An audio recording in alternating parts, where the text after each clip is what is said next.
Right, let's look at what's happening in Kenya as the acting chief executive of Kenya's biggest telecoms operator, Safaricom, says the telco will consider giving a contract to China's Huawei as it rolls out its fifth-generation network this year. Safaricom also plans to expand into neighboring Ethiopia, which is working to open up the state-run telecom sector. Kenya's biggest telecoms operator, Safaricom, will consider giving a contract to China's Huawei as it rolls out its 5G network this year. The United States government wants Huawei, which is one of Safaricom's network vendors along with Nokia, to be locked out of certain markets, including building of 5G networks in the United Kingdom and Europe. Well, the answer you're trying to let me give you is what will we do in terms of, the American statements about not using Huawei. We don't have that situation in Africa. I don't think America is going to tell us what Kenya should or should not do. It's a different kind of relationship.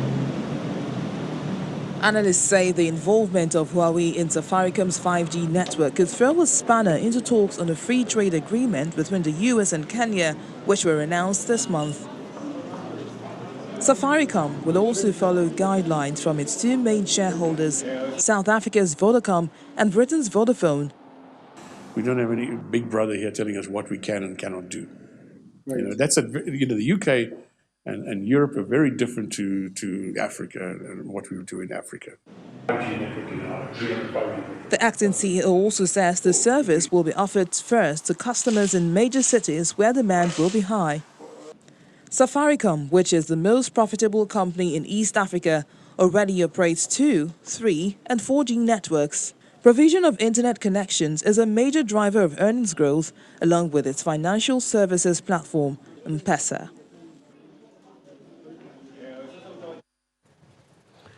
Well, U.S. Secretary of State Mike Pompeo has encouraged cooperation between Ethiopia, Sudan and Egypt to reach an agreement on the giant Blue Nile Dam that sparked a years-long diplomatic crisis between Cairo and Addis Ababa.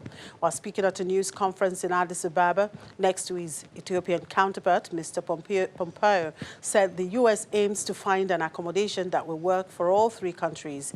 Ethiopia says the hydropower project is crucial to its economic development. However, Egypt is worried the dam will affect flow of the Nile, its main source of fresh water. The objective of Ethiopia's leadership, Egypt's leadership, and the Sudanese leadership is to come to an accommodation that works for each of the three countries, to teach the peoples of each of those three nations fairly. I think there's a solution to that will work, but our mission set is not to impose a solution on this, but rather to get the three countries to come together around a solution that each of them acknowledges works for the concerns of all three nations. The other important challenges relate to security that is come from the democratization process, as well as the unemployment problem. Because most of our youth have no job, so there is demand for job. The supply side is limited. In this situation, there is the situation to maintain peace and order in this country while struggling. Now it is improved from time to time.